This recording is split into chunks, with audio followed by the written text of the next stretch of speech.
in a time when we are almost fighting Satan, and Satan being Trump. You know, I'd rather the dog catcher be president of the United States over Donald Trump. I would rather a rock with googly eyes be the president over Donald Trump. Yes.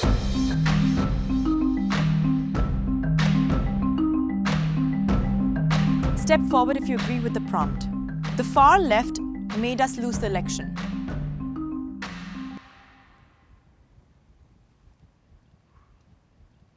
In the interviews, I did have a lot of people agree.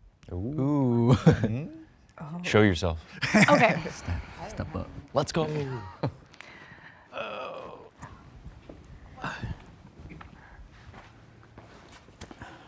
So awkward. Yeah, see? Okay. It's a kind of a big accusation to say that they made us lose the election. Yeah. I think there are elements on the far left that contributed to like a sort of an optics that made us look a little bit more extreme than we actually were. So in that way, yeah, of course there was a little bit of contribution there. Was it the sole reason why? Of course not, no. Yeah, I think it's pretty nuanced. If you looked at it as like a pie graph, 70% is because of the far left agenda. I think there's just too many Americans that are too close to the center. And, you know, I don't have issues per se with what is considered the far left agenda, but the big issue is if it's costing us national elections and the House of Representatives and the Senate and the Supreme Court and the White House, we have to make some adjustments. Yeah. I really think that optics are important because I don't know how it is for everyone, but personally when I would go on my TikTok or like any social media, I would see a lot of like Kamala HQ videos and a lot of things from like the Democratic Party, and it was giving a lot of like far left ideology, like viewpoints and the way it kind of portrayed itself. And it is good to rally up like support and stuff, but it also, I feel like, isolates those who do care about other issues such as the economy and other things like that. It turns people off because I think at the end of the day, we have to acknowledge that like there is a stereotype when it comes to the Democratic Party, and it's unfortunate, but when people see things that align with that stereotype, it ultimately kind of hits us back a bit. Not to say that there's not stereotypes everywhere, but like. Yeah. I mean, I think in general, what we're saying is that it's not that we disagree with a lot of the things that the far left believes in. It's so much more of the way it's communicated in their approach. And Exactly. I think we see it in extremism in any capacity with regards to any issue.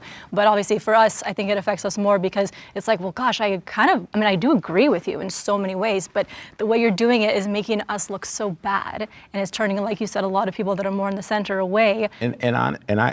I actually believe that a lot of moderate Republicans actually held their nose and voted for Trump. Mm-hmm.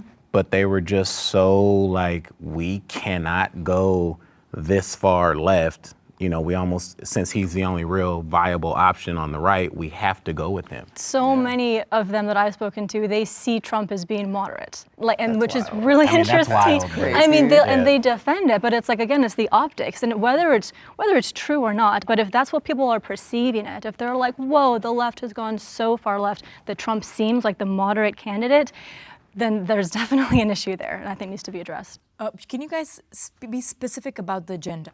Right. Yeah. So I would say items that I feel compromise the far left agenda would be like transgender rights. And I say that, please don't think that I'm saying there doesn't need to be acknowledgement of any person, wherever they're at, whether it's LGBTQ+, transgender, minorities, whatever. I believe we all deserve equal human rights. But if your agenda is to focus on one group of people that kind of compromise, I think something less than 2% of the population, and you're neglecting something huge, I think you were the one that said, like the economy, you're not gonna get many people to go down your train of thought with that.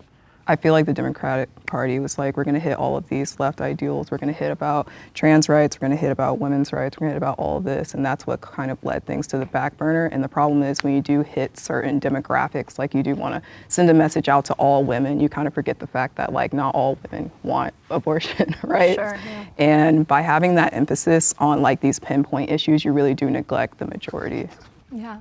And I mean, the exit polls showed that the two biggest issues Americans on the whole all Americans cared most about was the economy and immigration. And like the percentage that cared about things like abortion and race relations, like they were on the map, but they were so small in comparison to these bigger issues. I would say that I do hesitate to call it a left-wing agenda, because it sounds kind of sinister when you say that, and the right-wing agenda, and it's almost like they're trying to infiltrate and control everything, and therefore they're bad and we must destroy them.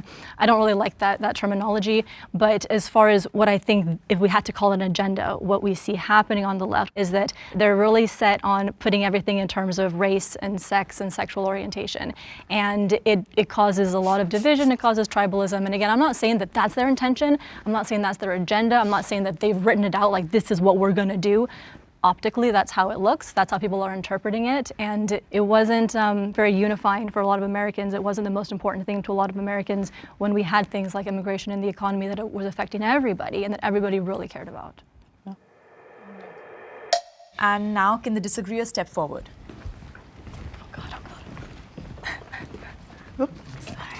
Okay. Yeah, I heard the word of the day was optics, optics, optics. And it's interesting to me, just a quick survey, does anybody think that Biden is a far left president? No. Right, exactly. And if you look on Fox News, you look on any right-wing media, they're labeling him as a socialist. So the optics of like Kamala was too far left or she was going too much into progressive values, no matter who it is, the candidate's going to be labeled this crazy far left extremist. So the optics, I think, are a little bit weird to be prioritizing how the right views Democratic candidates instead of what those Democratic candidates actually stand for. And to me, when we're talking about the far left is discounting economic issues, that's really the only thing the far left was talking about, or people who were on the progressive side. We want to see student loans be more forgiven. We want to see some sort of housing situation to the increasing rent. We want to see better climate measures so that way we can stop things like these California wildfires and other disasters across the country. Yeah, building on that really quickly, a really illuminating moment for me personally was, I think it was like a week before the election or something, Kamala was being interviewed by somebody, and she was asked if she thought trans healthcare was like a human right, you know, and she was, like you're saying, supposedly the progressive candidate. That's certainly the way the media, or a lot of the conservative media, was labeling her. And, you know, she sort of waffled back and forth, and eventually she ended up saying, well, it should be up to the states. It should be up to the states, right? And that's why it's interesting for me to hear that you guys thought it was, you know, leaned too left, when I know certain people who, you know, didn't vote for Trump as a result of that, but were like, okay, Kamala clearly doesn't have my interests at heart as a trans person, you know what I mean? And while, yeah, somebody said that it is a small demographic, it's still a demographic I think worth paying attention to. I think a culture war is real, and we did not start that. The left did not start that. With advocacy, the right created a culture war in order to focus on these issues that are marginal. They are putting the focus on these issues, not the left. Like, Trump ran an ad. It said, Kamala is for them, right? Like playing on the whole gender, non-binary, transgender rights thing, right? If we keep playing into these culture war issues, it'll just lose elections, because what Kamala did is go towards the right in order to fight against this label of radical, right? And in general, that's just not gonna work, because you already have someone who's so far right in Donald Trump. She's never gonna get elected running on a moderate campaign. You need to create enemies when you're in politics, and that's just the truth. We are the enemies of the right, and unfortunately they have to be our enemies, because that's how politics works. But we don't have to be the enemies of the people, and that's who's putting the commander-in-chief in office. I want to build on that, because I don't blame the far left, because for me it was about immigration, it was about inflation, and I don't think the far left took us in a wrong direction on that. But I think we didn't draw the line on things. So like with immigration, none of us support illegal immigration. Yeah. Not a single person on the far left, far right, anybody, but we never made that position clear. It's more about, we need to draw the line on some things, or the right will define it for us. We'll be playing defense the whole time. I do think it's a very fair point to say that we are constantly playing defense and just responding to their ideas instead of creating our own. But I do think it's interesting. I would say most of us agree that Kamala was pretty moderate, and yet she lost the election. But you still say that 70% of the election being lost is because of progressives, when we weren't even running a candidate. Kamala is not a progressive.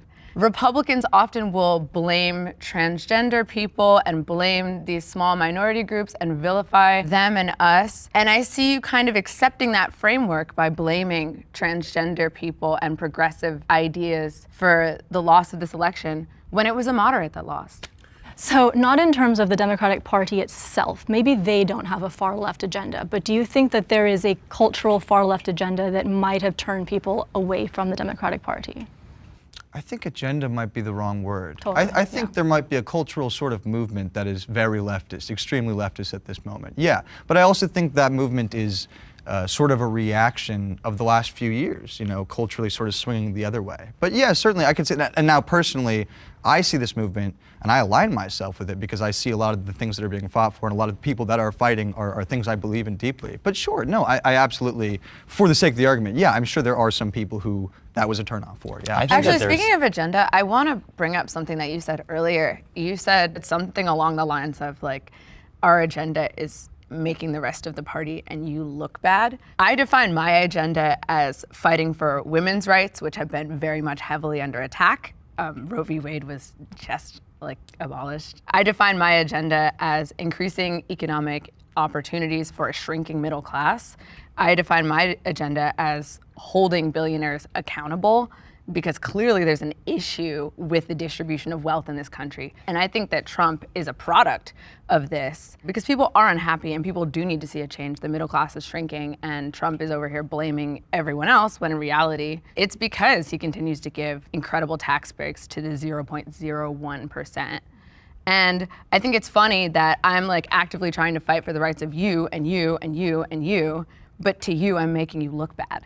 So, and I'm glad you brought that up because I really, like I said, I think we all kind of agreed it's not what you're fighting for that we take issue with whatsoever. It's how people on the very far left, how they communicate it, that can come across as very combative, very divisive, very tribalistic, and very hateful towards anyone that doesn't automatically agree with them. Now, what's interesting is that there's clearly a huge division even within the far left and the progressives, right? It's like the economic progressives and the cultural progressives. When you're talking about anything to do with the economy or distribution of wealth, that is more like the economic side of things. And then we have the more cultural side of things where they're really, really preoccupied with things like race and sex and sexual orientation.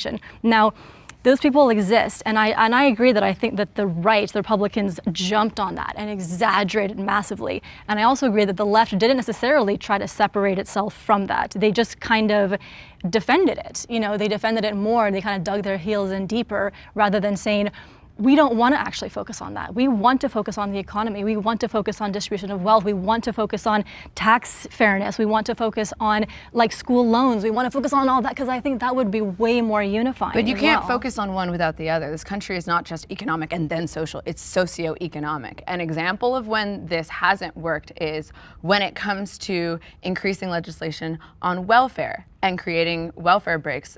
A lot of Republican rhetoric will be around people are career welfare people are just sitting on welfare. And they'll use a lot of stereotypes and stigmas that are around the Black community and be able to kind of hijack racism and xenophobia to then in turn create economic policies that don't benefit anyone because the majority of people on welfare are actually white.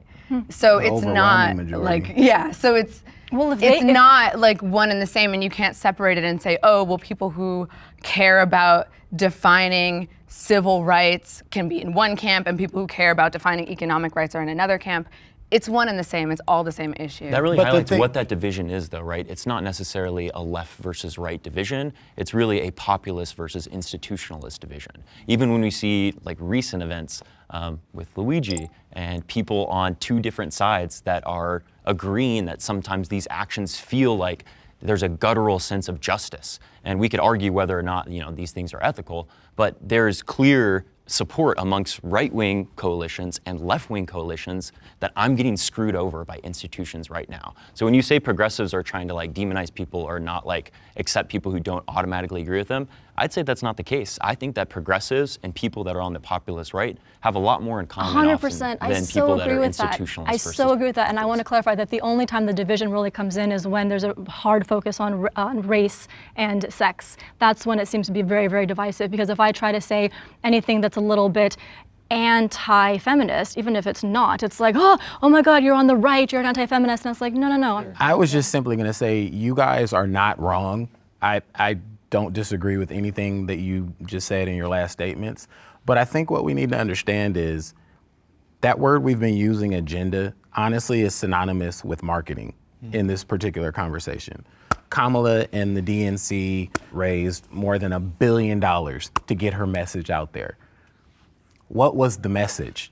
That to me is But the that's problem. a moderate message. Like, that's on y'all. That wasn't us. I would agree. Kamala has a moderate I would message. agree, because the messaging from the DNC was that she wasn't Trump, which seemed like the same Basically. thing they pushed with Hillary, and it was like, I mean, at least that was the progressive perception of the situation, 100%. I mean, at least we have an agenda. I feel like a lot of the moderate agenda is just like, we're not that and we don't like that. I do have issue with this though, because it's like some progressives separate themselves from moderates and are like, well, that's on you guys. Like, no, we're all on the same team. Like, I feel like a lot of progressives didn't find a reason to support Kamala. No, and they I get kept that, fueling but he just said anti-Kamala that fire. 70%, like, it's 70% progressive ideals' fault Right. for losing. I'm just I in the don't know, But you context have of to this understand conversation. when do I agree said with that, you have to understand when I said that, I am in no way, shape, or form attacking the progressive agenda. There's that word again, right?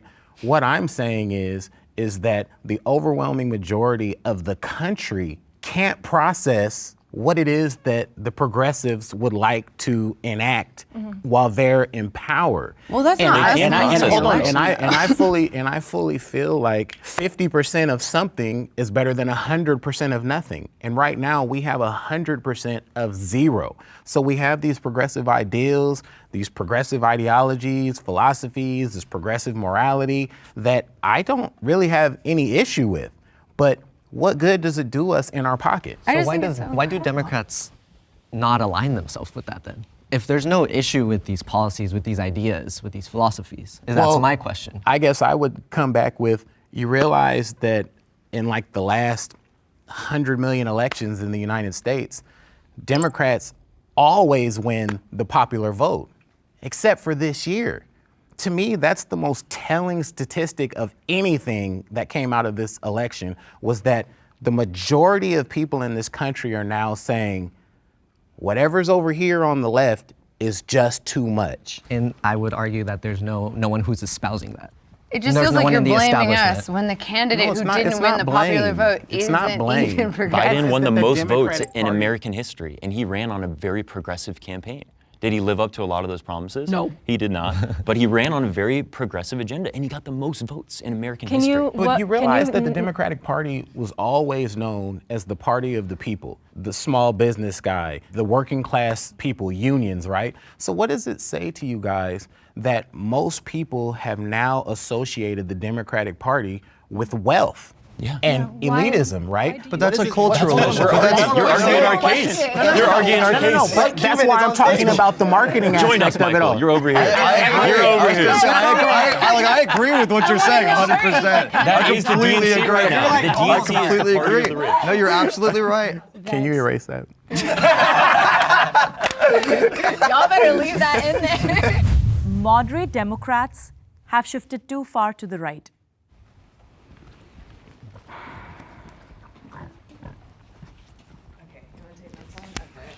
I myself have shifted to the right, and it is very uncomfortable for me to be like, wow, why are they looking more reasonable? Why are they easier to talk to? Why do I like them more? I've been a liberal my whole life. I mean, my whole family is Democrat. I've always been on the left. And so just for me personally, I know people who are similar to me, where they've been voted Democrat their whole life and they've been liberal, and we're like, they look not the extremists, obviously, but there's a lot of MAGA people who are awesome. Like, they're so nice and they're so fun to talk to and they're so willing to listen to me. And so in that case, I feel like, man, I just kind of do better maybe in the middle or a little bit more to the right, because I'm having a hard time having conversations that feel constructive with people on the left. Can you talk about like what issues that you feel like you shifted more right on?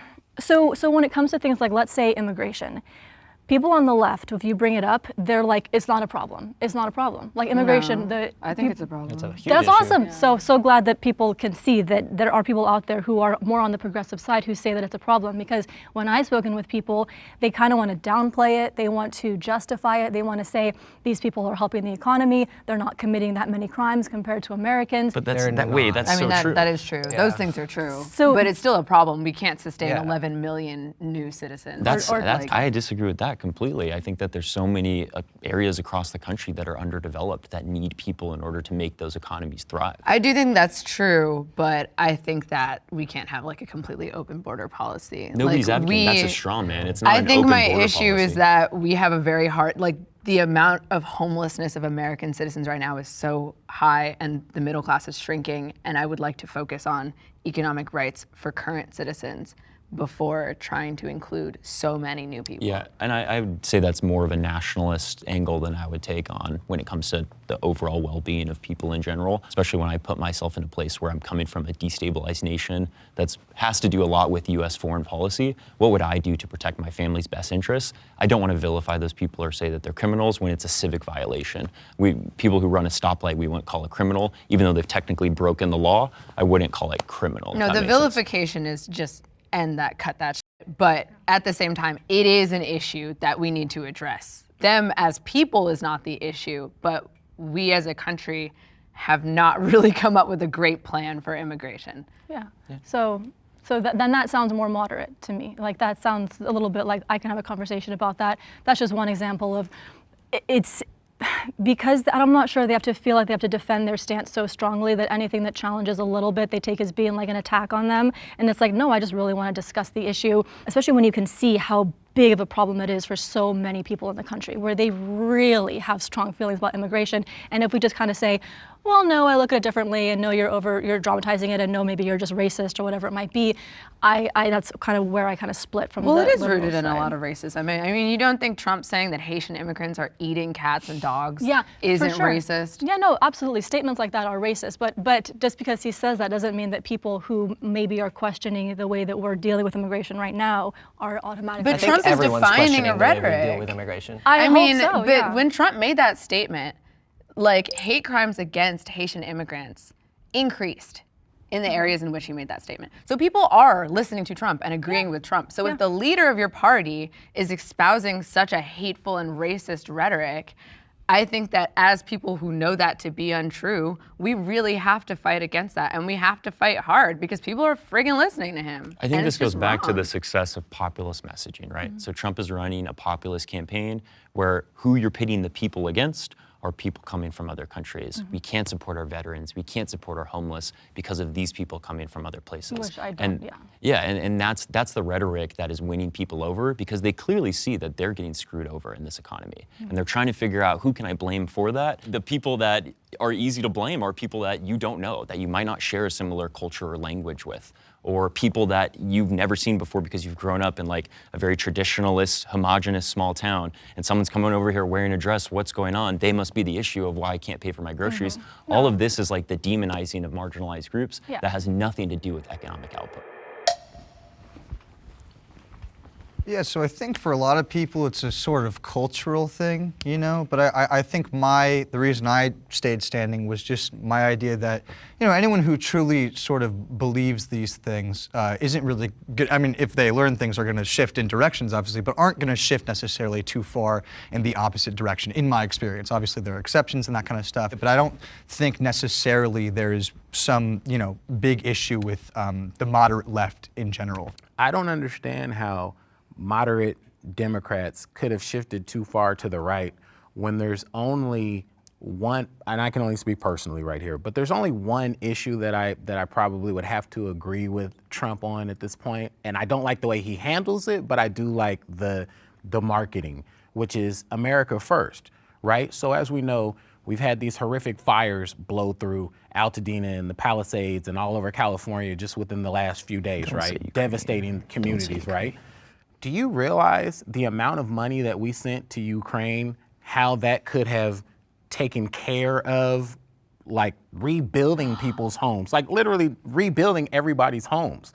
not even costing the insurance companies and all the hassle that everyone's going to have to go through just to get their homes rebuilt if they can actually do it, right? Well, let's see how Trump helps them since he's so No. American. I'm very excited to see how Trump sends aid to I have California. zero faith that Trump is going to do the right thing on almost anything, but I'm just saying the messaging of America first resounds very loudly now and very emphatically with the people, and that gets back to the whole popular vote thing. Most Americans are now saying, dude, we've got millions and millions of people coming across the border who are just draining the resources of this country. I happen to be married to a beautiful woman from Ghana, West Africa, 22 years in a month.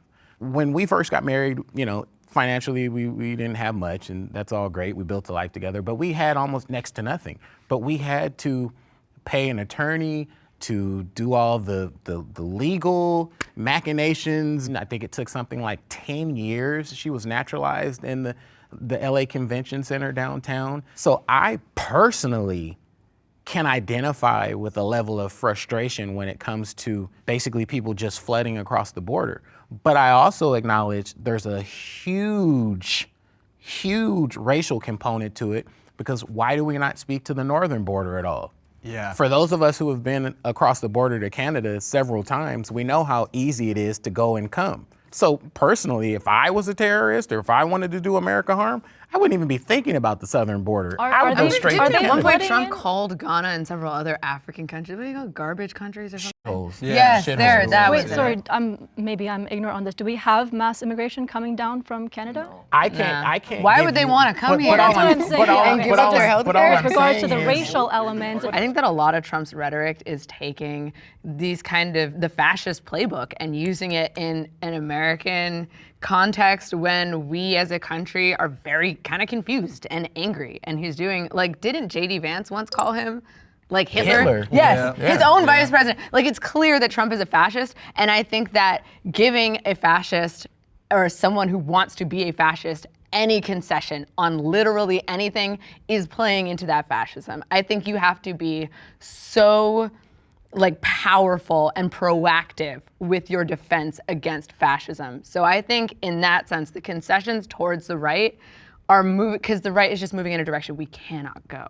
So that's why I think that the party is going a little bit too far that way. But the concessions are, I don't think you're giving enough credit to the people who are already on the right, who are now headed extreme right. It's not necessarily the people who are on the left shifting over to the right. It's the people who we once considered like reasonable, rational human beings, just right of center, are now like, Conspiracy. But that's give me fascism. the hat. I That's need how the that hat. works. If you give a mouse a cookie, like, that's what's going to continue to happen. So we as a party have to pull everyone back towards the center. We really do. And that does not start with concessions that way. So you know? can you just give a couple examples of what you see as being the most alarming fascist elements that we are contributing to by potentially moving towards the right? I think that agreeing with Trump on the issues of social justice, like social rights and civil rights, should not be a question. The fact that we're starting to question again Roe v. Wade, the fact that we are pulling critical race theory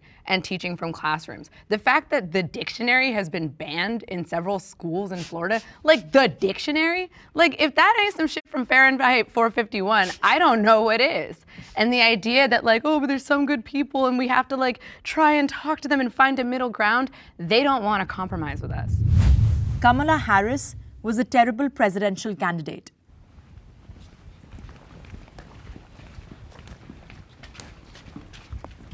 So yeah, I'm just gonna get us started because I feel like I have a pretty quick little diatribe here. I just feel like she was very uninspiring. I don't think she spoke very well to the working class American.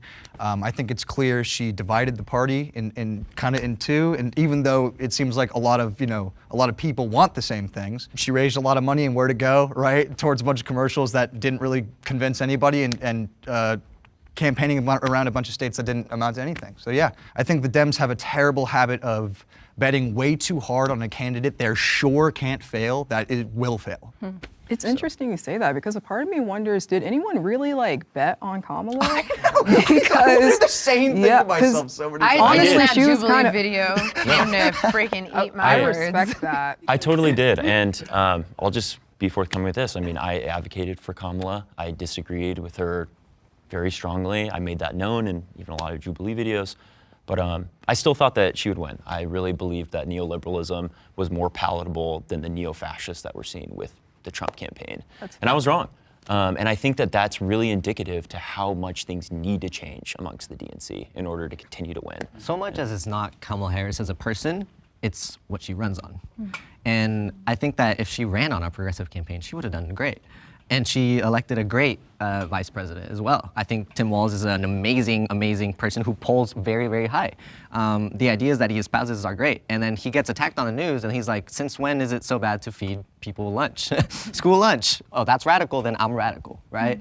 I think that Kamala Harris's messaging was the issue, not so much Kamala Harris as a candidate. Well, I have to say that when that debate took place with Biden and Trump, and Biden just clearly showed the decline of life and so forth.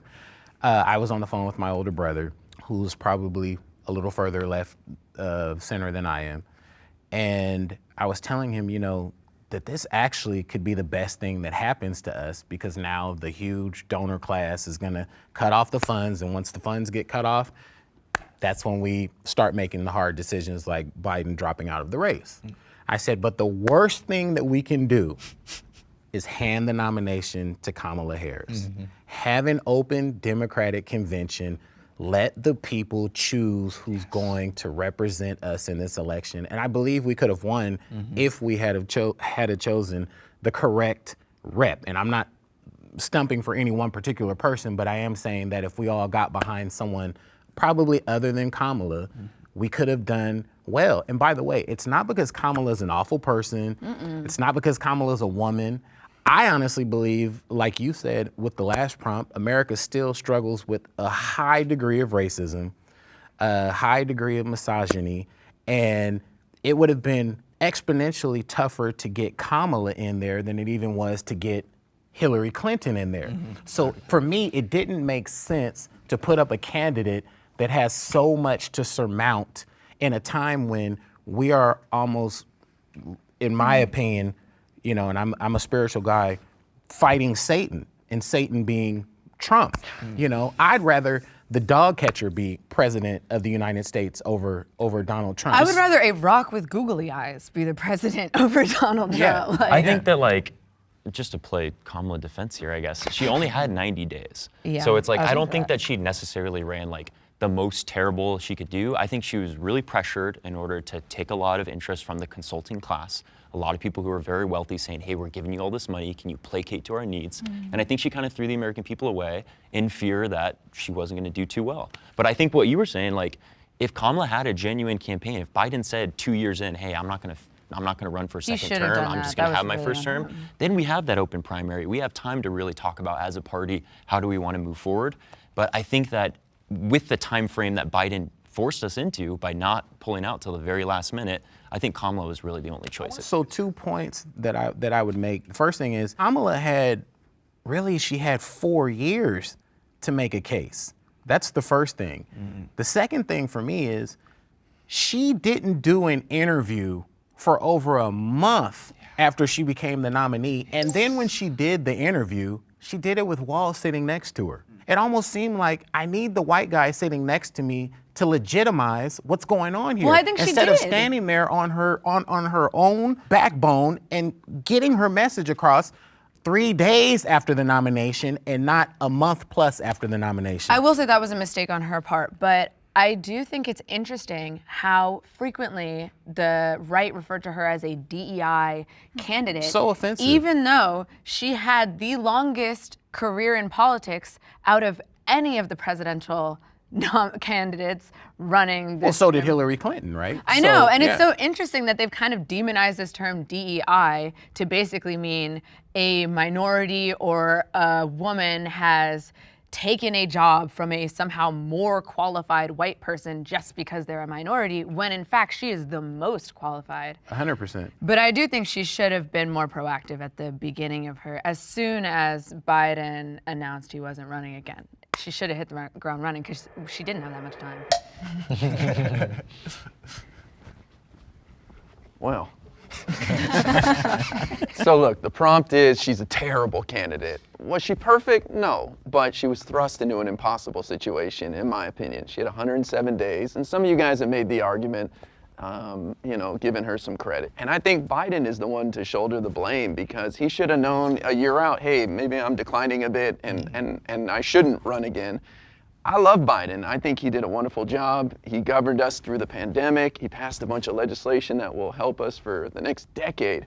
And that's what his campaign ran on. And the American people, they were just tuned out on that. And so she, with 100 days, what is she supposed to do? But let's give her some credit. She got people pretty fired up. Remember the whole brat summer thing? Kamala is brat. Right? Yeah, Like When Walz was announced, everyone was right, so and excited. I want to bring Yeah. this up. That was one of her major decisions, and she made the right decisions. I don't think she had the best answers for some simple questions like, how are you going to bring down the grocery store prices? So, Would you change anything in the Biden administration? No. Yeah. Well, Yeah, right. I agree. But that was, to me, that was when so- she absolutely lost the Yeah, and- election. And I I think- just have to point this out, that we're in a middle ground. That was a moderate decision.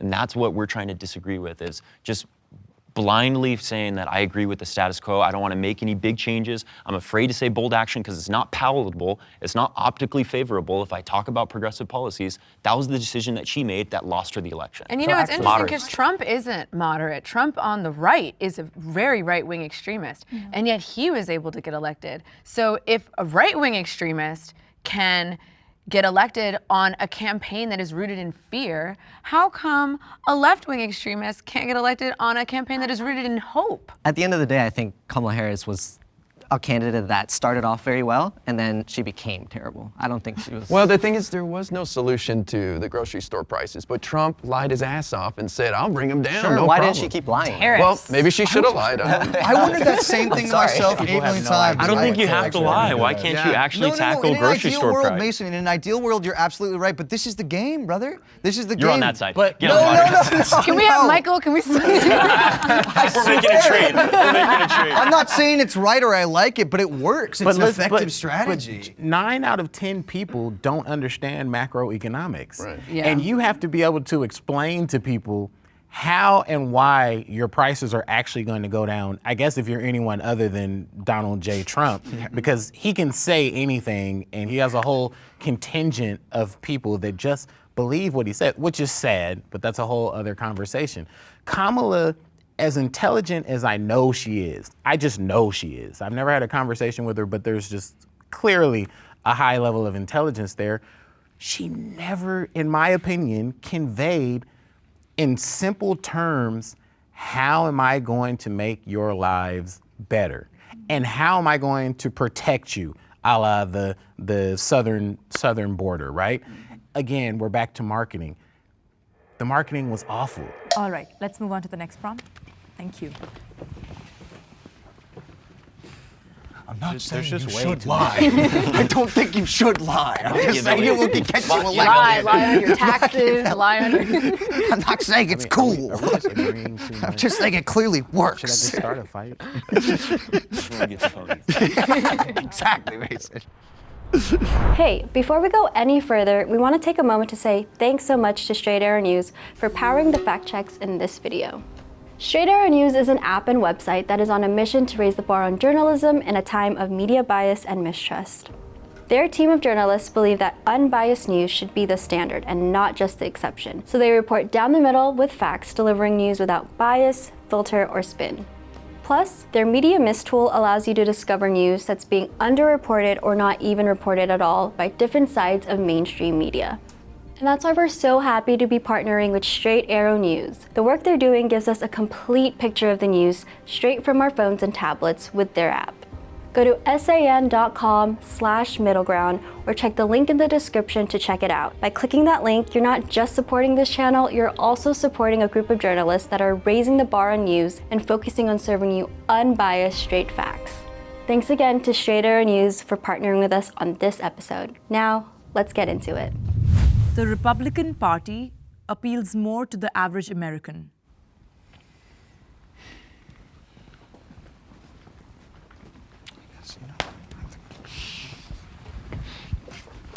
Yeah, I think it's obvious that the Republican Party appeals more to the average American because I think our Congress is a reflection of ourselves. We vote for who we want in office.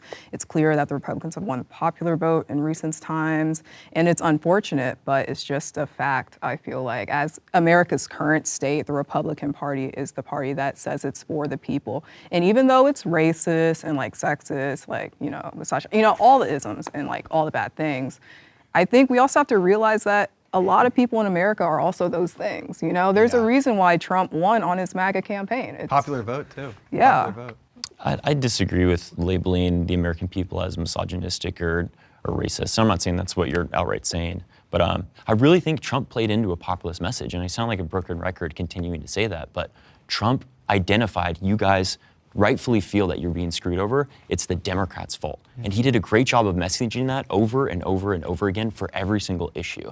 And I think the Democrats need to learn from that playbook of properly villainizing the right instead of just saying, hey, we're not them, vote for us, everything's gonna be fine, everything's okay, inflation's going down, y'all will survive as long as you vote us in again. We're save democracy. Well, to give ourselves a little credit, we have a heavier lift. We're trying to actually do something, whereas the Republicans are just complaining about That's stuff all a they lot. do. That's their whole Right, they're like, policy. let's go back to how it was. We're like, no, we want to try to do some incredible things with this country. We want to bring in more people. But the Republicans have done a good job of coming up with boogeymen for people to blame their problems on. What I've realized is Americans do not want to look in the mirror and blame that guy for their problems. So it's trans people, it's these immigrants, and we don't have good boogeymen. You guys brought up Mark Cuban a few times, and I think we're off on this on the left because I know it sounds weird, but Americans like these billionaires. Look at Elon Musk. They look at these guys as rock stars, and we here bash them all day long. And I understand, I support the wealth inequality is ridiculous, but Americans don't make that connection. I think we got to really chill, pump the brakes on attacking these billionaires because it's just not resonating with the American people. We can come up with a boogeyman. I don't know what that is right now. Well, our boogeyman is Trump, and we've heard so much negativity ad nauseum, just day in, day out, minute by minute about Trump. Oh my God, Trump, farted in his office. I mean, literally, it's like the dumbest stuff you just hear all day long about Trump. I have zero love for Trump, but I get so tired of hearing about all the things that he does wrong from the mainstream media. I can see why most people are just seriously turned off. If they're actually attacking this man as much as they do, he must be something special. I can almost see that rationale going on in the mind. And that's what they do in cults too. That's part of the more we're attacked, the better we're doing because we're on this path and the non-believers don't attack. It's such a heavily studied, it is psychological. He is kind of brainwashing people a little bit, but it's working. Yeah, I think it took me a minute to come over from there, and it was begrudging, to be honest with you. But I do think it's the truth, and I think I think you said it very, very well. I think a big part of it is messaging. Energetic, emotional sound bites and talking points work, unfortunately. And I think especially to the average person who's too busy working a 9 to 5 to really be overly politically educated. You know what I mean? I'm from Louisiana. A lot of people down there, you don't really look for reading. You look for the sound bites. You look for the emotional clips, and that stuff, it works. And it works because it tags into the pathos of what people believe in. It's what they want to vote for and look for. I just think it's reflective of America because, of course, the South is always going to be red, but even places where there's swing states, Trump still pulled. And yeah, I think it's just reflective of how America is at the end of the day. I think it's deeper than America, to be honest. I think it's human. I think it's human to get riled up and get emotional because you care deeply about something. You know what I mean? And I think the people on the right have a far better understanding of that. And I think we're all hugging, we're all saying, yeah, the right's so bad, kumbaya, blah, blah, blah. But I really think that a lot of it is moderates' fault for why people are viewing Republicans as these great people. And I think it's because people view... I said anything about Republicans being great people. No, that's what people that are of the working class, that's the prompt, is that people feel that the Republican Party better represents the average American. And the reason why is because the DNC for so long has placated to moderate views on how we're going to change our rhetoric, how we're going to change our marketing. We don't want to be controversial. We want everything focus tested. Trump went on podcasts. He tried to change the culture. He tried to change the way that people viewed him. And he used that populist message in order to build the flames of his campaign. And that's something that I think can rely heavily on the blame of moderates. Not necessarily saying y'all, but moderate consulting class that usually is being paid by them. I wonder when the Republican working class will realize he just doesn't care about them. I'd love to see the day. Why did Biden, who you've already called a moderate, I believe all of you have referred to him as a moderate, how did he win Georgia? Because he ran a progressive agenda. Biden ran on eliminating student loans. Yes, he's done a lot for that, but he hasn't done significantly what he promised to do. He also ran on solving the housing crisis. We've seen housing prices just continue to inflate. These are issues where if you run on an agenda like that and you're not living up to those promises, people see it as hypocritical. And Kamala ran nowhere near in the same forms of rhetoric that Biden did. Biden also ran on the border. He said we need to chill out on all of the internment camps, jailing up kids. This is all terrible. As soon as he comes in, he's utilizing a lot of the same Trump policies. And that's something that the American people can read through and be like, oh, so that actually is the solution. If both parties are doing it, why don't I go with the party who's actually doubling down and saying this is my policy? Biden administration held more kids actually than the Trump administration. And Barack Obama deported more people than any president in U.S. history. Right. Get over here. But you're right. But here's we got whooped on the border. People who voted like with the border as their #1 issue completely voted for Trump. In Pennsylvania. Well, but and that's why you're seeing the rightward shift, shall we say, from our Democratic moderates, because that's where the people are at. They've been convinced, whether right or wrong, that there's a problem on the border and that Biden's policies didn't work. But and lastly, I just want to say, you keep bringing up populism. I agree with you, populism is great, but we are the establishment. We're fighting for the government. We're fighting for bigger government. It's easy when you're on the other side and like, we need the government out of our lives. We want to cut them down. Well, you just got to come at it from a corporate angle, right? I think the Republican Party does kind of fight for the government to an extent. Like not being able to decide what your children are learning in school, like trying to bring church into school, that's kind of big government. I think that that's a way, completely over-regulatory. Church and so state, it's bro. so funny that, like, I mean, the control of my womb, get the f out of my womb, government, get out. Like, it's funny that we're the party that's like big government when I think both parties are kind of the party of big government, but what is that government doing? But to Guy's point, I think it's the rhetoric is like they're really coming out of like we need to remove government, even though they're going to utilize it and they're authoritarians. Their candidate is literally trying to become a dictator on day but that's one. what's so frustrating. It's like they're like, oh, we don't care the states' rights, but like you don't. Though. But You're not doing our that. rhetoric can be an anti-corporate campaign. We can talk about how much corporate greed is ruining people's lives, their ability to provide for their families. That would resonate with the working class too, because everyone has been fucked over on a rent payment. Everyone has missed a car payment. Everyone can relate to not having enough money. You know what I'm saying? That's something that I feel like would actually Guy fucking said work. we don't want unite like our party. we're losing at making the billionaires the boogeyman. Which Democratic politicians are making billionaires boogeymen? I only hear that from progressive people or people that don't have any form of legislative power. We need politicians going in there saying, this is a person that we need to stifle. This is resources we need to get for the people. Bernie, he's the king of blaming the billionaires. Yeah, and who does Bernie resonate with besides progressives? MAGA people. There are so many Republicans who say that they would have voted for Bernie if Trump was not in the running. I will never vote for a Republican Bernie would again. I will only vote for 100% Trump. won in 2016 if the DNC hadn't stolen that nomination from him. Absolutely. So I heard a lot of frustration. I think that's the biggest thing here, that Republicans are appealing to the people, right? They're using the populist message properly. But I think Democrats can easily do it too. We're just held back by the institution itself, trying to keep itself in power. In general, I think that people like Tim Walz, like Ilhan Omar, all these people pull really high in places that are not generally very progressive. I think the Democratic Party can be the party that appeals to the people again, because the facts are that they did in this election, but I think it can easily happen again if we move more towards these ideas that speak to the people more. Well, specifically, what ideas are you referring to? I think Medicare for all is an idea that a large majority of the population does actually agree with. And I don't think anyone in this country will tell you that our healthcare system is not broken. And I think that that's an easy idea to run on that will generally benefit the people and will get Democrats elected way more easily than running on being a border czar. When it comes to Medicare for all, I think people have to be beaten down way more than they are right now to give up what they have. People are terrified of the unknown. And for me, I just think things are not bad enough to get people on that side.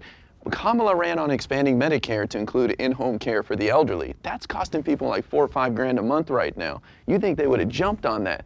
They couldn't care less. Didn't the man just murder a healthcare CEO? And everyone agreed with him. And everyone That is a was sick like kind of person, rooting though. for him. That's not like a reflection of But it America. is, That's because just a sick reflection of person. the frustration of the American people. People in general do agree with these policies. Sure, they're scared of the unknown, but I don't see an issue with jumping into real change.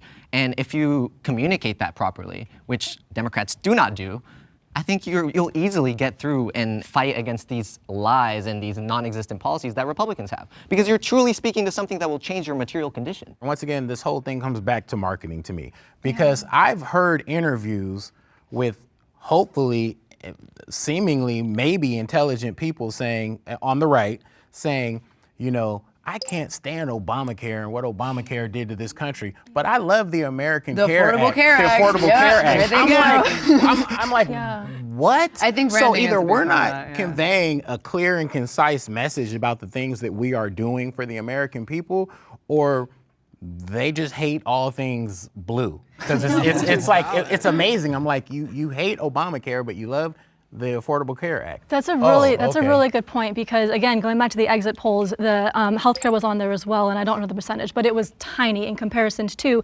immigration and the economy. But which is causing which, right? It could be that because Trump just went above and beyond to discuss these issues in some capacity. Whether he had plans or not is kind of irrelevant. He put the idea in Americans' minds, and so now when they leave the polls, they're like, this is what I care about. Versus, like you said, with messaging and marketing, if the Democratic Party did a lot better job at saying what you care about is healthcare, and say it over and over and over and over again until the people are like, I care about healthcare, and then the exit polls will change. Can you expand on, and you can end it.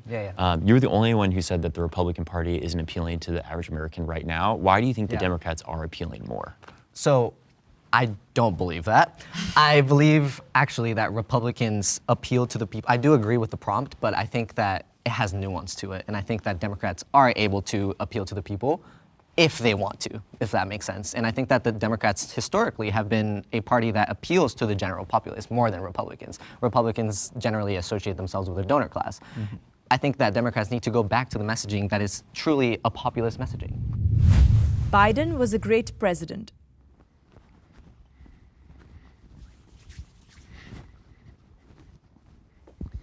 Yes, I think when people look back at the history and what happened with Biden, they will appreciate him a lot more. This is a guy who got us through the pandemic when people were not so hopeful.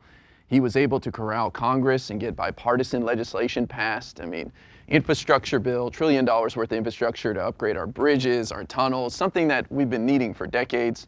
A guy who brought back manufacturing to America with the CHIPS and Science Act. You know, just a solid leader when people were looking for that. So I think Biden had a brilliant presidency. It's sad that our fellow Americans aren't going to reward him for that, but that's the times we live in. Now, maybe he should have dropped out, earlier and passed the torch a little earlier. But as far as his presidency goes, I think this is probably one of the best in my lifetime, and I appreciate what he did.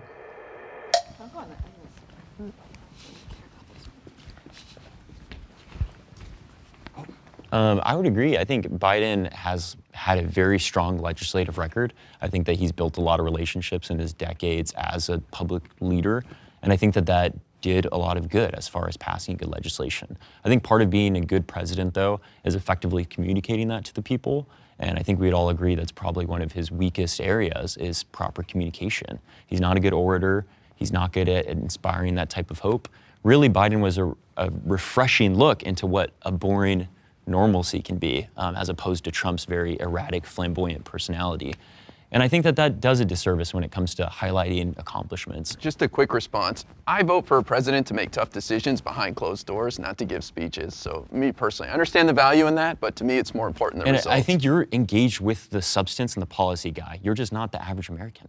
People need somebody that they can look to that don't have any political education and be like, that's my guy, I want to have a beer with him. But they're going to benefit from what he did for years. But they're never going to give him credit for it. And if you vote for the other guy to undo everything you did he really benefit people in the long term? You have to be electable as well. You know, I think Obama, I have many, many, many criticisms of his presidency, but in terms of being a face for the country, oh my God, let's talk about amazing. It's class and it's friendly and it's the smile is perfect. And like, I don't think that's everything, obviously, but I think in terms of perception of the presidency, I think that has a big part to do with it. And unfortunately, that was just probably Biden's, one of his lowest points. And honestly, Guy, I see your point about the speeches versus the decisions thing, but if the guy can barely put a sentence together, how can I trust him to make a tough, like, call in the Middle East or something? His unfettered support for the genocide in Gaza. I think that the Israel-Palestine conflict is something that people have turned an eye to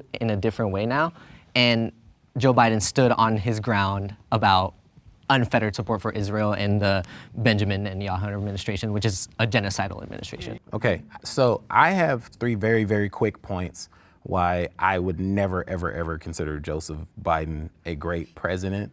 In my opinion, Joe Biden is widely responsible for the mass incarceration of black men and women, but definitely mostly black men in America based on the 86 crime bill, the 94 crime bill. And then again, he promised to get that George Floyd Policing Act pushed through. Biden did nothing to get that done in his presidency. And I am so disappointed in him for that.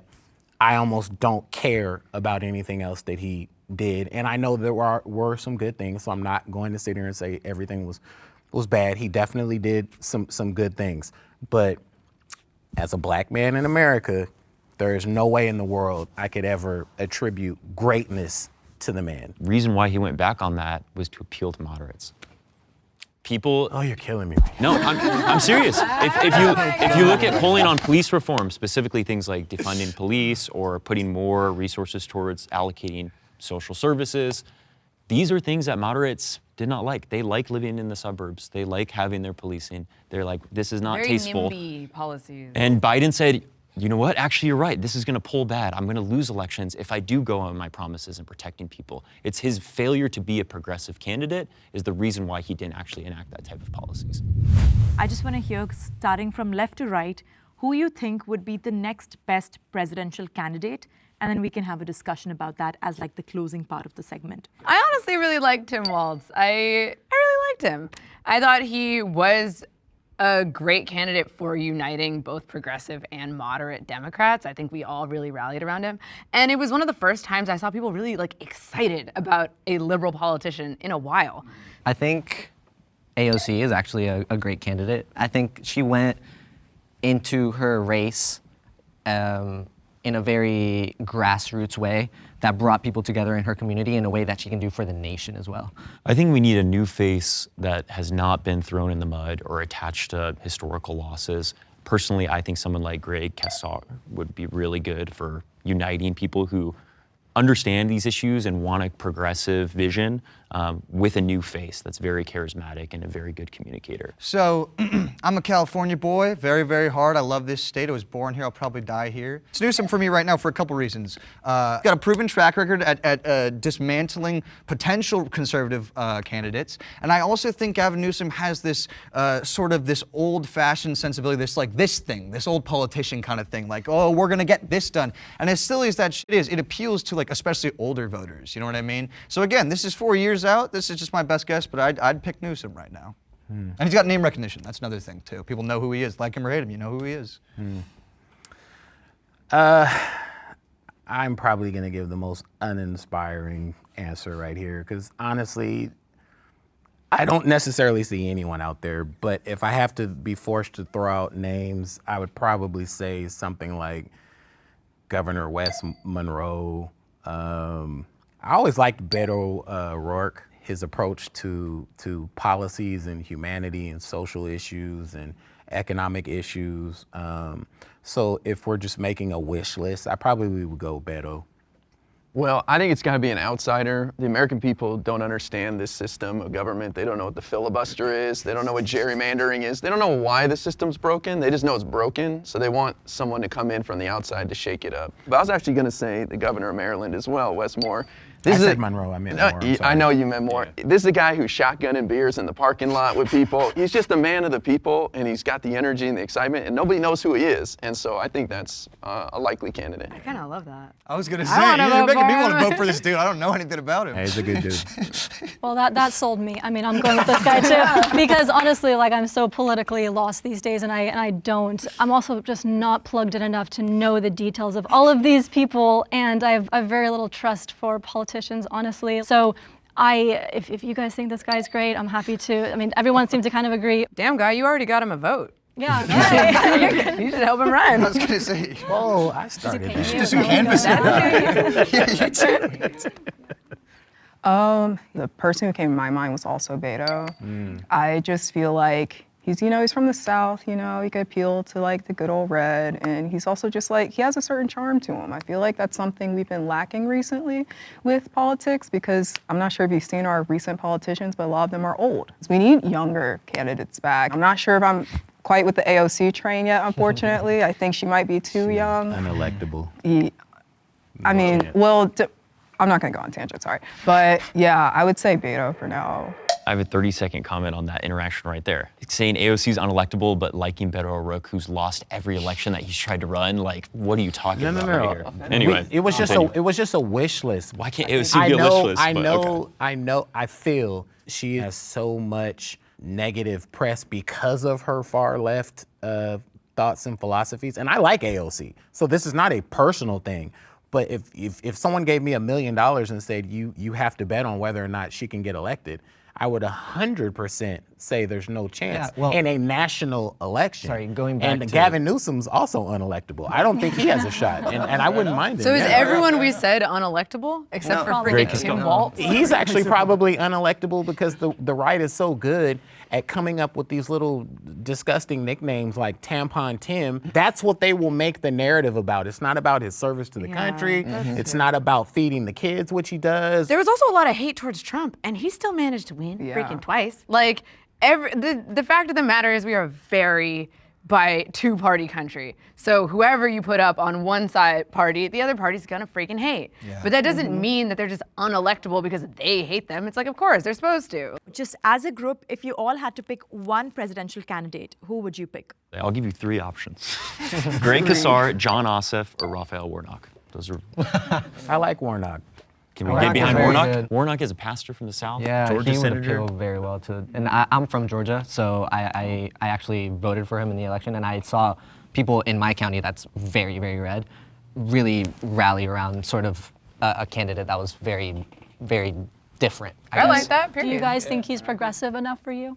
He's a moderate, but I do like the progressive posturing he has, and he's willing to work with progressives. Yeah. Raphael Warnock. Warnock, baby. Okay. I'm following the wave. Right. America is not ready for a female president.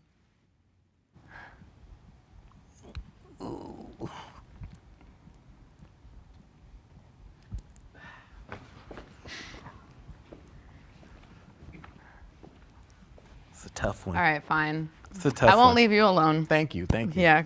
I say that America is not ready for a female president because they've shown us twice that they're not willing to elect the most competent person for the job who was a woman in both scenarios. Yeah, that's kind of my reasoning too. I wish we were. I would love to see a female president. Obviously, I don't just want a woman in office because she's a woman, but I would love to see a competent female politician have that historic opportunity. Which has been done all over the Western world and the industrialized world. I mean, almost female leaders every are other. not rare at all. I mean, just our neighbors to the south. I mean, you know. Yeah, it's a shame, but I mean, if America was ready for a female president, we would have one. We would have yeah. we would have our second one. Yeah. So. Yeah. Agreed. I actually think I would have sat down because you guys came at it from that angle, because I agree. I think in terms of culture, America has an enormous problem with sexism. That was not the entire reason, but I think certainly played a huge factor in Hillary Clinton not getting elected, Kamala Harris not getting elected. I disagree with both of you. I think that it really depends on who the woman is. It's not necessarily because they're a woman. I think Hillary Clinton has historically been a very unpopular political figure. And when we see people like Nikki Haley get second runner-up in a Republican Party that is historically anti-women, who's anti-women's choice, uses a lot of sexist rhetoric, it's very indicative that people are changing that tide. Yeah, I think it's indicative of the policies that need to change within the party itself. It doesn't matter who's putting it forth as much. Sure, they have to be popular, they have to be likable. And Americans are more accepting of, I think, the general idea of having someone different than them, as long as they're speaking something that they believe in. Can I ask, you don't think there's, and I'm really not trying to gotcha or anything, I'm just like actually asking. So you don't think there's a large sect of people that when they saw Kamala running or saw Hillary running, that was like, oh, that's a woman, I'm not voting for her? No, I think they saw what she stood for as a woman, and then they played into, oh, she's also a woman. Because let me tell you, Biden ran a similar campaign, and he could be elected. Touching on misogyny, we're doing an incredible disservice to women by saying that it's not your turn, you're not ready because the American people aren't ready for you. Because not only are there qualified women, which I'm sure that y'all would agree with, but those sentiments is what plays into those actions. But that's not what I'm saying, Mason. I'm not saying women are not ready to be president. I'm saying it's time to acknowledge the American people are sexist. It's time to acknowledge the sexism of this country. This country has an incredible culture of misogyny that's increased. Right now, the amount of misogyny that women have to overcome needs to be acknowledged. But let's also look at it more granularly, right? If America was truly a democracy and not a constitutional republic, Hillary Clinton would be the president of the United States because she actually won the popular vote. She won the popular vote and lost the Electoral College, and Kamala lost the popular vote. Well, exactly. So that was a different scenario. But Hillary, it would have been President Hillary. But it's both. Like in both instances, it's two different ways in which this country has said, "You woman, we do not want you to run." I think if Trump didn't get the nomination and Nikki Haley did, she probably would have won too. So I do think there's a considerable amount of people that will vote for a woman. I actually felt it was a non-factor in this election I wouldn't say it was a non-factor. I think there's a large sect of genuinely misogynistic people who think women cannot lead, and that is completely incorrect. Well, I heard... But I think that if you run on the proper things that speak to those people, they will not care who you are, really. Yeah, like come on. Let's be real here, right? We're on Jubilee, the middle ground. Let's be real here. Kamala Harris is a black woman. Oh, absolutely. That played a huge part in it. She was fighting up a hill that Hillary didn't even have to fight I up. will say, 100%. I know that hill. It's a fuck-ass hill. It sucks. Kamala, black woman, Hillary, white woman. Hillary won the popular vote. We can all probably agree that there was a ton of hatred for Hillary that I actually think was based in misogyny. Things that she said and did would be acceptable from a white man. They still want you, kind of buttoned up, and Nikki Haley is that kind of buttoned up woman that people probably could swallow. I personally could have voted for Nikki Haley if Joe Biden happened to actually have been the candidate. I could have done that and not felt horrible about it.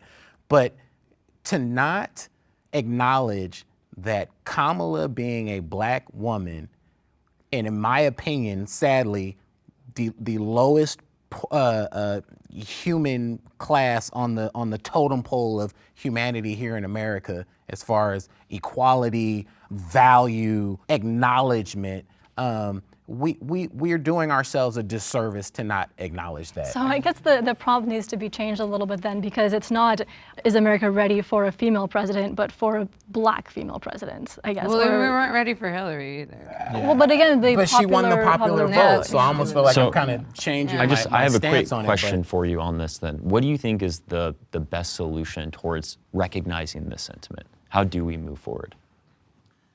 That's tough. I mean, that's a tough one to answer, I should say. And that's what I find a lot with this. I have an idea. Okay. I think that a big part of racism and sexism comes from this kind of tribalistic fear that when others gain rights, the ruling or the group that has their rights will lose them. You will not replace us. Exactly, this kind of sum zero theory that like we're gonna take over their jobs and whatever. We're not coming for your stuff. This is one of the wealthiest countries in the world. Like there is enough opportunities for everyone. And I think it's kind of creating that narrative that we are all on the same team. Like, you cannot be a man without women. You cannot be white without having other people live in this. It's a diverse country. That's just the T. Like, we're all here together and we're all under one roof. So, like, stop trying to fight against us. I think representation matters too. We're starting to see women in leading positions now. A lot of people found out a woman can be a fire chief here in Los Angeles. Probably had no idea that women were leading huge fire departments, but also in New York, they had, I think, their first black woman as well, Yes, police New chief. York. So representation starts to get you people more should, comfortable. You know, and I hate getting into the comments because it's such a cesspool. But some topics I get interested to read the comments when you're looking at, you know, articles and so forth online. You should read how much hate LA gets for having that female fire chief, because all you see is DEI in every comment. And online voices are loud. And she is fully qualified for that position. If you look at her credentials, she is fully qualified for that. But I sat in bed yesterday just reading comment after comment. Everybody, well, this is what happens when you get a DEI hire. And now they're using ridiculous. DEI to undermine our competence and weaponizing this word and now using it to perpetuate discriminating against us in these positions. Well, I think that there's some firsts happening here, and I think you're going to get a lot of yuck in the process. And so I think, you know, the next person who comes down and is in a leadership position may not suffer as much from those, you know, those sort of attacks. One can only And I hate to hope. cause division, but there were a lot of moderate consultants who said Barack Obama was not ready. It wasn't his time. We need to run somebody else like a Joe Biden in 2008. And he won with historic margins on that optimism and hope. There will be some benefit to Trump's presidency.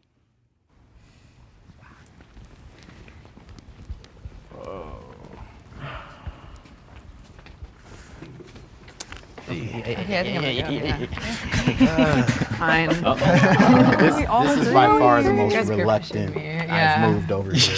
Like, Well, awfully look, reluctant. I'll just say we can't stall for 4 years. Like, we got to try to do something. We can't be like, well, when we get back in power, we'll do something. He did things like the First Step Act that were good, and so we should push for that. Project Warp Speed. Yeah.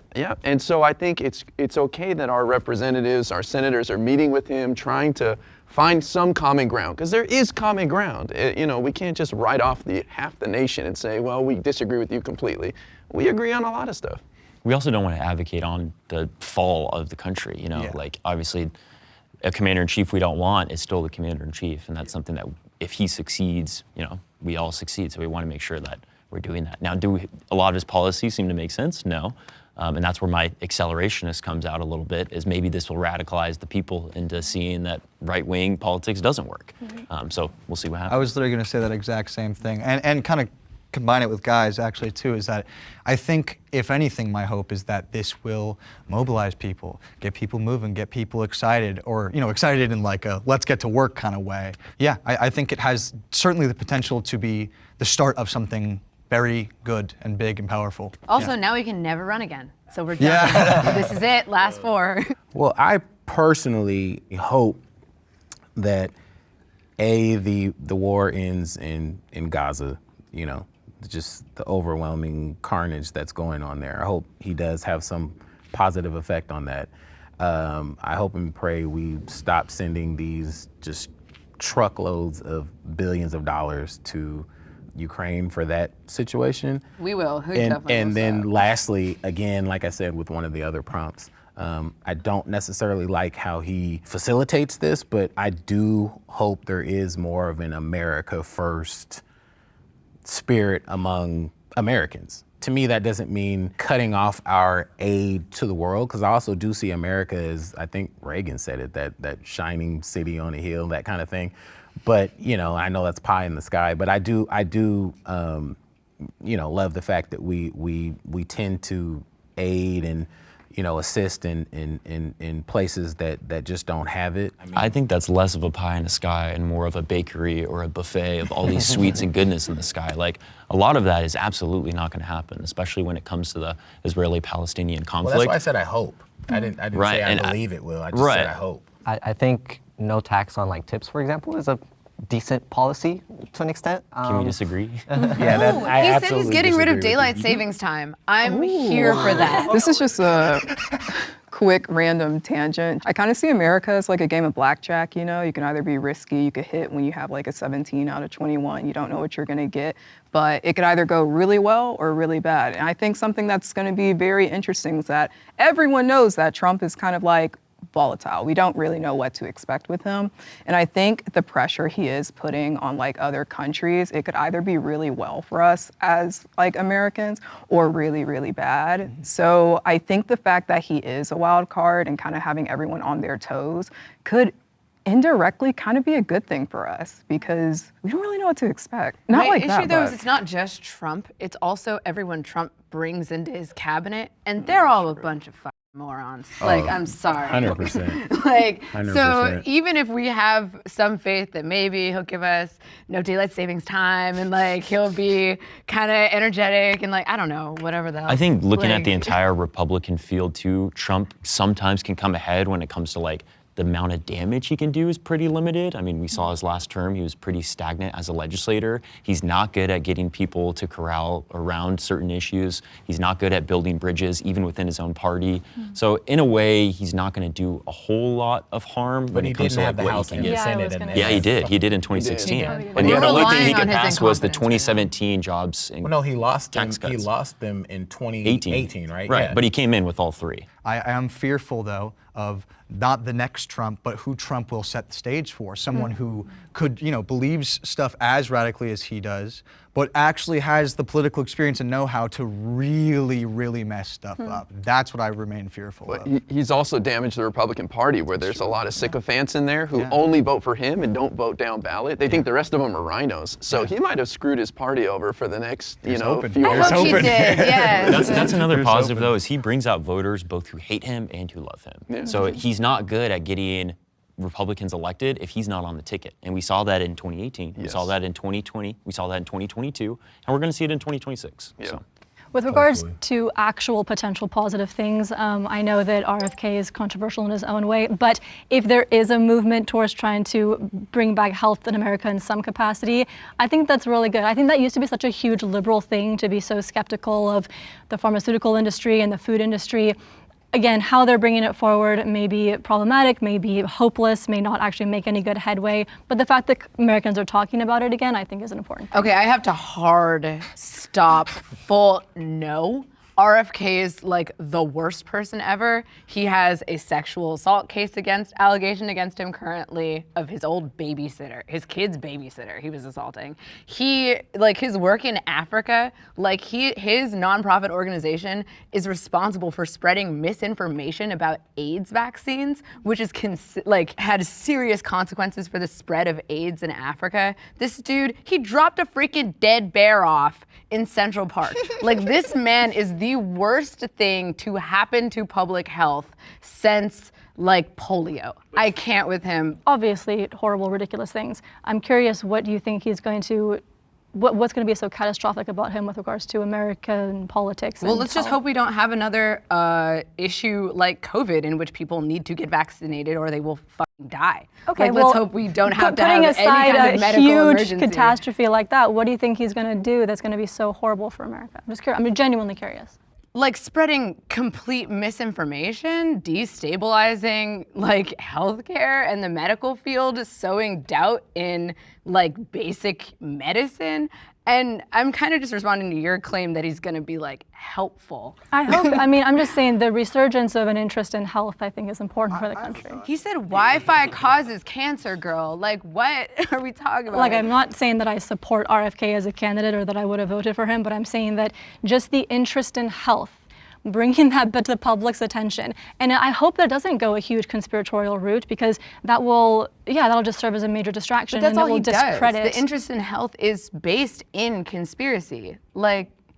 The interest in health is based on his interest in health is based in You brought up a conspiracy. great point that like you should be skeptical of the corruption of large institutions like the pharmaceutical industry. Yes, like there's a lot of greed there that we should properly try to regulate.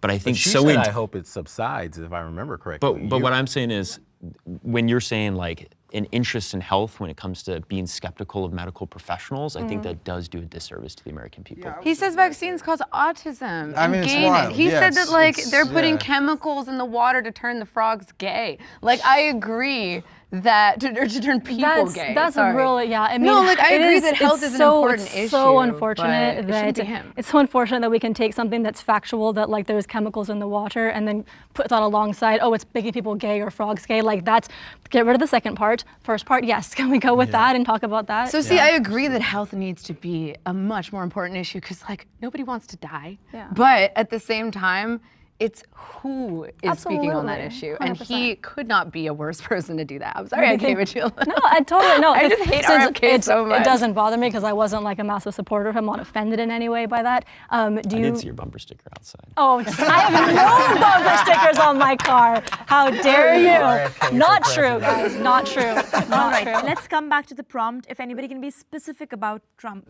Well, he's also shifted the focus on the new media, I think can be good. A lot of it's bad, you know. We don't know who's funding whose YouTube channel or whatever, but a lot of people are on TikTok, on Twitter, on YouTube, and so the fact that he's forced the Democrats to invest in that, I think's a good thing moving forward. Yeah, it's kind of like he's bringing all of these things to people's attention, and maybe the worst people are in place to be like actually moving the country. Yeah, responsible. Exactly. But now it's kind of in everyone's awareness at least. And so then we can look back and be like, wow, that was such a good thing to bring to light and they totally mismanaged it. But now we're all aware of it. We all care about it. So let's bring in someone that can actually fix the problem. Absolutely. Yeah, building on what you said, Guy, really quickly in new media, I think that's a very good point, actually. And I hadn't actually thought about that, which is, you know, people laugh at it, but I think Trump and Vance going on Rogan did a huge amount for their campaign and people paying attention to them and listening to them. Millions of views, like I think like literally tens of millions of views within days. So I think if that creates, hopefully, an environment where politicians, if they want to be taken more seriously, are forced to not go to the super rehearsed, super sanitized, you know, options. I think that's good. Now, I don't necessarily think Joe Rogan is the guy, but if he can start that, you know, hey, who am I to complain about Pete that? Buttigieg on Jubilee was fantastic. There you go. Yeah, exactly. And I give Trump credit for you know, embracing that new media more than Democrats. Well, let's not go too far. Barack was the original, you know, utilizer of social media. His Reddit you know, AMAs new and stuff. media. I mean, Yeah. No, for sure. Well, I do feel That's like absolutely Trump true. is That's kind of absolutely true. using new media because he's been villainized so much by those who practice journalistic ethics. He might not ban TikTok. We might get That would be TikTok. cool. That would be A lot of cool. funny memes on Yeah. TikTok. Yeah. that would be cool. He says he wants to fix voter fraud. You know, we might have more secure which is a elections. non-issue. Yeah, so I think at the end of this, we've argued a lot on both sides. I think it's clear, though, that honestly we're all coming from the exact, well, not exact, but very similar position. We all have very similar wants and aims and goals. We all want a country that we can be proud of, a country that we can all live in and be prideful in. And yeah, I'm hopeful for the future, guys. You know, it's going to be a tough 4 years. I think if we work hard together, though, and we unify as a party, shit, we can weather any storm. We can weather any storm. Aw, that's beautiful.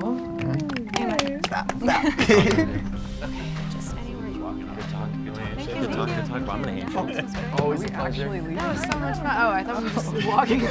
Hugs. Yeah, you were very kind. I appreciate you. I tried. Yeah, no, we need I thought we were. Thank you. I like it. They're really good, but I'm trying to we're all have just that gonna watch conversation. this video.